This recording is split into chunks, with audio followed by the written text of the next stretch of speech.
Hey, what's up? It's Jeff Lang, and today we've got an easy Photoshop tutorial for you. And today we're going to be making a seamless texture for free, without any plugins, just using the stuff that Photoshop has built into it. So the first thing we're going to do is find an image, and there's only 4 steps to this process, so it's pretty straightforward.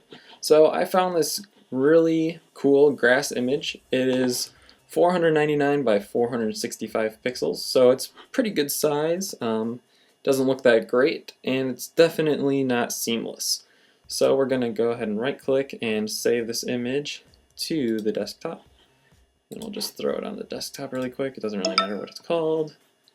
And we can go ahead and Firefox. So then what we're going to do is jump into Photoshop and open up this image.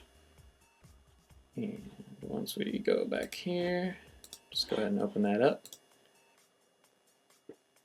And here we go. So we're going to take this image and we're going to make it a perfect square. And the easiest way to do that is to use your crop tool. Start up in the top left and hold down shift until you get down to the bottom, and it might stop. And that will be our perfect square. So we're going to get rid of a little bit on the right. And if you want, you could move this around if you want to get more of the middle. It's all up to you. And actually, I'm going to leave it right about there. That looks good. I'm going to go ahead and click OK. So now we have a square image. Now what we need to do is offset the image. And we'll do that by going to Filter, and we'll go to Other, and down to this last one called Offset. Now, you're going to be a little confused at this menu if you don't know what it means. What this is going to do is going to offset the image either vertically or horizontally.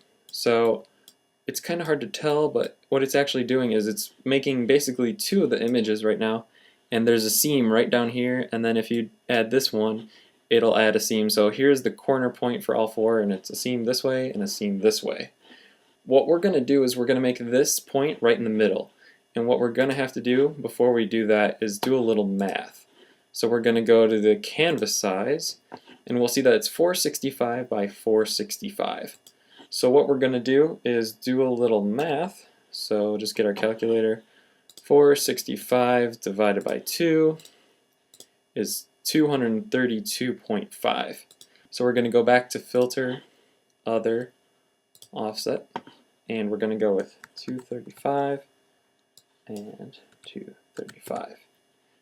And then we're going to make sure that wraparound is checked down here.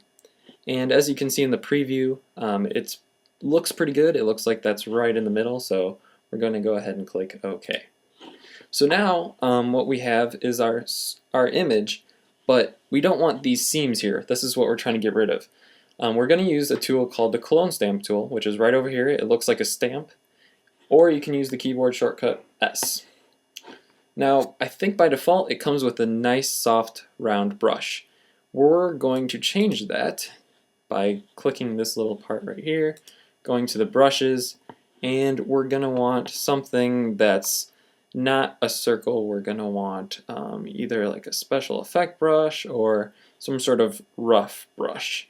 Let's see here. I should have something that would be grungy, and if it says replace, click OK. So we're going to use something that will somewhat represent some sort of grungy texture. This one looks pretty good. I'm going to turn it down a bit to about 50 pixels, but you might have to make it a little bit bigger, and that looks pretty good. So with that brush now, what we're going to do is hold down Alt or Option, and we're going to set a source for where this brush is pulling from. So we're going to click here, and then what we can do is start sort of painting in this area so that you can't see that little bit of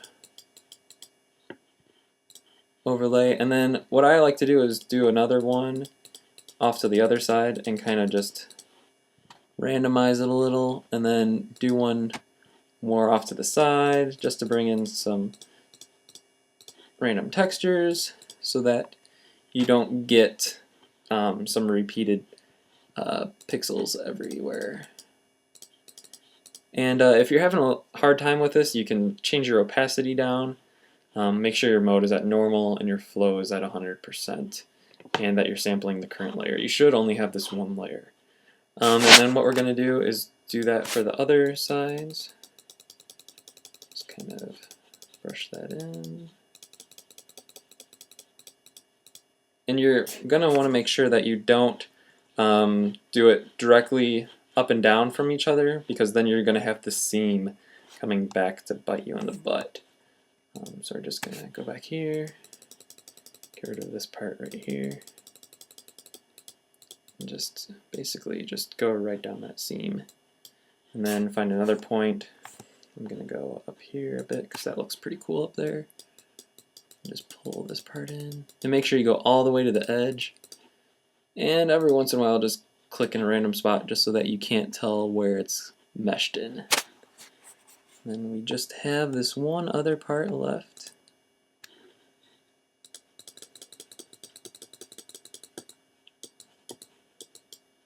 Can be kind of hard sometimes to make sure you're doing a good job with this, so I recommend trying to just bring in random points every once in a while to mix it up. Alright, so that looks pretty good. You could spend a lot more time with it. Change your brush size up a little bit. That should help at least a little bit. I'm just going to do a little bit more here in the middle because it looks pretty predictable as to where that seam actually was. And if you're having any troubles, try a different brush, or just keep on changing where you're sampling from, because you can't do the clone stamp tool too much with grass.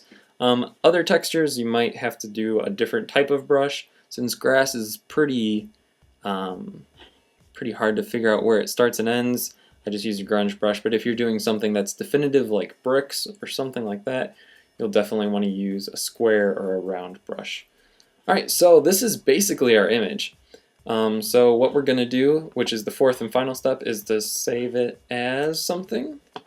And I'm just going to save this as a JPEG, and we're going to call this seamless. And save that, and that looks fine.